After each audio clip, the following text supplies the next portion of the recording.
Naveen Patnaik is playing double game with people of Odisha. Game टी start हुए माने 2019 निर्वाचन आरंभ होगा पूर्व।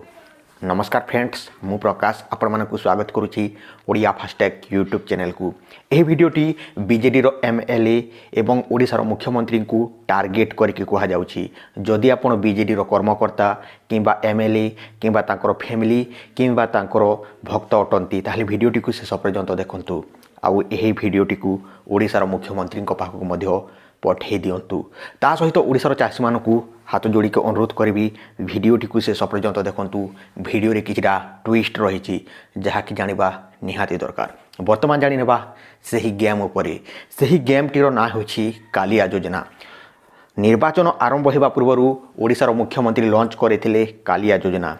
से समय लोक मैंने कालिया योजनार नाम शुणिकी बहुत खुशी हो जाते बा ओडिशार चाषी मैंने जमीक शेयर मार्केट रे बढ़ुची बोलिकी हल्ला करुले।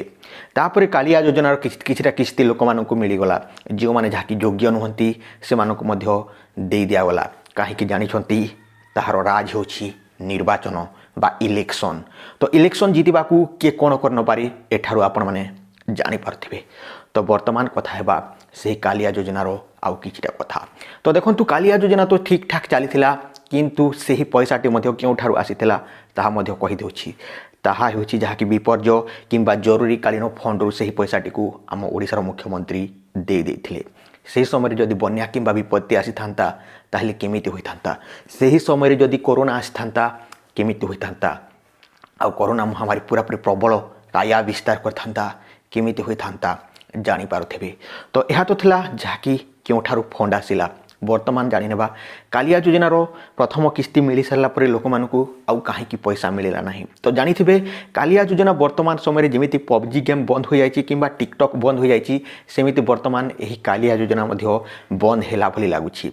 तो एठारे ओडिशार जो एमएलए माने अछंती से मानकू लज्जा लागिबा कथा। कहीं ना यह उपर वर्तमान पर्यंत कथा हेउनाहांती जे कालिया योजनार टंका 2020 रे कहीं चाषी मानकू मिलला नहीं। यह उपर केबे चर्चा करिसंती कि यह उपर केबे मीटिंग रे आपण विस्तार करिसंती कि बा आलोचना करिसंती कि कहीं कि तो माने एमएलए होइछो लज्जा नहीं लाज लागुनी। आमे माने आपण मानकू एमएलए करिछु कहीं आमर कथा बुझिया पाई आमर कौन आवश्यक अच्छी कौन होची चाषींकर से कथा बुझिया पाई। सेथिपाई ओडिशा सरकार वर्तमान जो चली कृषि आंदोलन से लोक मानक किंबा बिजु युवा बाहिनी लोक सामिल कला नहीं। कहीं तांकु प्रश्न पचरा जीवो जे कालिया योजनार पैसा कहीं ओडिशा रे दिया जाऊ नहीं। तो जानी पार्थिबे किंतु अन्य राज्य गुड़िक हो हल्ला चली। तो एठारे देखंतु एमएलए करिछु से मानकर किछि काम नाही माने किछि करू नाहंती। चाषी मानकर कथा बुझुछंती ना। आउ मझिरे केते जण जहाँकि विरोधी पार्टी बीजेपी एवं कांग्रेस रो एमएलए माने याकु नहीं कि जोरदार कहते जे कालिया योजनार पैसा इलेक्शन पाई दिया जायछि किंतु वर्तमान समय मध्य बीजेपी एंड कांग्रेस रो एमएलए माने मध्य यारी ऊपर किछि कहू नाहंती।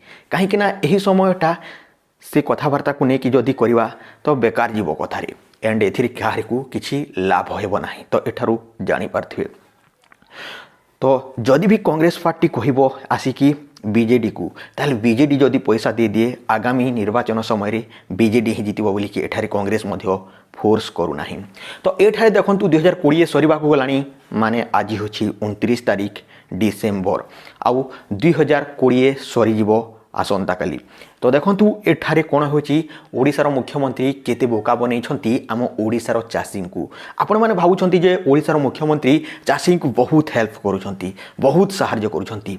कृषि ऋण देले तो कालिया योजना रे कोन कोन इनक्लूड थिला बा कालिया वेबसाइट रे कोन कोन अछि मु कहि दउछि। चाषी को 5टी किस्ती रे जहाँकि 25,000 टंका दिया जीवो। तो केते जण आपण मानक मध्यरु 25,000 टंका पाइछंती मते कहिकि देखंतु। भूमिहीन मानकु 12,500 टंका दिया जीवो। केते जण भूमिहीन को 500 टंका मिलिछि ताहा कहंतु। ता सहित देखंतु जे कृषि ऋण दिया जीवो 50,000 टंका बिना सुधरे पाइछंती।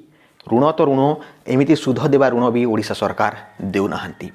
तो एठार भाबंतु कालिया छात्रवृत्ति दिया जीवो। कालिया जो माने कालिया पैसा पाइछंती तांकर पुओ झियो मानकु कालिया छात्रवृत्ति दियागला ଶୁଣିଛନ୍ତି। ତ ଦେଖନ୍ତୁ ଏଠାରେ ଖାଲି ବୋକା ହିଁ ବୋକା ବନାଯାଉଛି। ତା ସହିତ ଯଦି ଗୋଟିଏ ବି ବୋର୍ ଖୋଲିବ ସେଥିପାଇଁ ମଧ୍ୟ 10,000 ଟଙ୍କା ଡିପୋଜିଟ୍ କରିବାକୁ ପଡ଼ୁଛି। ତ ଦେଖନ୍ତୁ ନିଜର ପଇସାକୁ ନେଇକି ସବୁକିଛି ହେରଫେର କରୁଛନ୍ତି। ଓଡ଼ିଶାରେ ଖାଲି ନାଲି ପାଣି ଯୋଜନା ମାନେ ମଦ ଦୋକାନର ଯୋଜନା ଖୋଲିଛନ୍ତି ଓଡ଼ିଶା ସରକାର, ଆଉ କିଛି ଚାଲିନି। ତ ଦେଖନ୍ତୁ ଏସବୁ କରିବା ପାଇଁ ଆମର ଯାହାକି ବିଜୁ ବାବୁ, ଯିଏକି ଜଣେ ବହୁତ ଭଲ ନେତା ଥିଲେ, ଏସବୁ କରିବା ପାଇଁ ତାଙ୍କ ପୁଅକୁ ଆଦେଶ ଦେଇଥିଲେ କି ଏସବୁ ତାଙ୍କର ଯାହାକି ଇଚ୍ଛା ଥିଲା କି ଏହାକୁ କମ୍ପ୍ଲିଟ୍ କରିବା ପାଇଁ ମଦ ଦୋକାନ ଖୋଲିବୁ ବୋଲିକି ତାଙ୍କ ପୁଅକୁ କହିଥିଲେ କି ଚାଷୀମାନଙ୍କୁ ଏମିତି ହଇରାଣ ହରକତ କରିବୁ, ଯୋଜନା ନାଁରେ ଲୋକଙ୍କୁ ପଇସା ଦେବୁ ନାହିଁ ବୋଲିକି କହିଥିଲେ କି। ତ ଏଠାରେ ଦେଖନ୍ତୁ ଓଡ଼ିଶା ସରକାର ବିରୁଦ୍ଧରେ କେହି ମଧ୍ୟ କହୁନାହାନ୍ତି, କାହିଁକିନା କାହାରି ମଧ୍ୟ ସାହସ ନାହିଁ। ସମସ୍ତେ ଡରୁଛନ୍ତି ଯେ ଜେଲ୍ ହୋଇଯିବ, ଏଇ ହୋଇଯିବ, ସେଇ ହୋଇଯିବ, କିଛି ହେବ ନାହିଁ। ଯଦି ରାଇଟ୍ ପଏଣ୍ଟରେ ଅଛନ୍ତି କାହିଁକି କ'ଣ ହେବ। ଏଇ ଯେଉଁ ମିଡ଼ିଆ ବାଲେ ଅଛନ୍ତି ସବୁ ମିଡ଼ିଆ ବାଲେ କିଛି ବି କହୁନାହାନ୍ତି, ଖାଲି ଏହା ହେଲା ସେୟା ହେଲା ଏହା ହେଲା। ତ ନାରୀମାନଙ୍କୁ କେତେ ସମ୍ମାନ ମିଳୁଛି, ଛାତ୍ରଛାତ୍ରୀମାନଙ୍କୁ କେତେ ଭଲ ଏଜୁକେସନ୍ ମିଳୁଛି ତାହାରି ଉପରେ ମଧ୍ୟ ଭିଡ଼ିଓ ବନେଇବି, ତାହା ମଧ୍ୟ ଦେଖିବ। ସବୁ ଡାଟା କଲେକ୍ଟ ହେଉଛି ଗୋଟିଏ ଗୋଟିଏ କରି ମୁଁ ଆପଣମାନଙ୍କୁ ଜଣେଇବି। ତ ଯେମିତିକି ସବୁ ଡାଟା ଆପଣମାନଙ୍କ ସାମ୍ନାରେ ରଖିଦେବି, ଯାହାଫଳରେ କି ଆଗାମୀ ନିର୍ବାଚନ ସମୟରେ ବିଜେଡ଼ିକୁ ଆପଣ ଆଖି ବୁଲେଇକି ମଧ୍ୟ ଦେଖିବିନି। ଯେତେ ହାତ ଯୋଡ଼ିକି ନମସ୍କାର କରିକି ଆପଣଙ୍କୁ ନିର୍ବାଚନ ସମୟରେ ହାତ ଗୋଡ଼ ଯୋଜନା ଫୋଜନା ଯେତେ ବାହାର କଲେ ବି ଆପଣ ତାଙ୍କୁ ଆଉ ପଚାରିବେନି। କାହିଁକିନା ଏତେ 20 ବର୍ଷ ଶାସନ କରିକି ମଧ୍ୟ ଓଡ଼ିଶା ସରକାର କ'ଣ କରୁଛନ୍ତି ଆପଣ ଜାଣିପାରୁନାହାନ୍ତି। ତ ଚାଷୀଙ୍କୁ ଠକିବାଟା ଗୋଟେ କେଉଁ ପ୍ରକାର ପ୍ରକୃତି। ଦେଖନ୍ତୁ ଗୋଟିଏ ବର୍ଷ କାଳିଆ ଯୋଜନା ଦେଇଦେଲା ପରେ ଆଉ ଗୋଟିଏ ବର୍ଷ ପୁରାପୁରି ଷ୍ଟପ୍ ମାନେ ପେଣ୍ଡିଂ ନା ବ୍ୟାନ୍ କରିଦିଆଯାଇଛି। କୁହନ୍ତୁ କ'ଣ ଭାରତ ସରକାର ବା ସେଣ୍ଟ୍ରାଲ ଗଭର୍ଣ୍ଣମେଣ୍ଟ ବ୍ୟାନ୍ କରିଛି କି? ନା, ତମେ ସିନା ଯାହାକି ଯେଉଁ ଯୋଜନା ଗୁଡ଼ିକ ଆସିଛି ସେ ଯୋଜନା ଗୁଡ଼ିକୁ ସେଣ୍ଟ୍ରାଲର ବ୍ୟାନ୍ କରିଦେଉଛ, ଓଡ଼ିଶାରେ ଲାଗୁ କରୁନ। କିନ୍ତୁ ସେଣ୍ଟ୍ରାଲ ତ ମନା କରିନି। କାହିଁକି ବି ମନା କରିପାରିବ?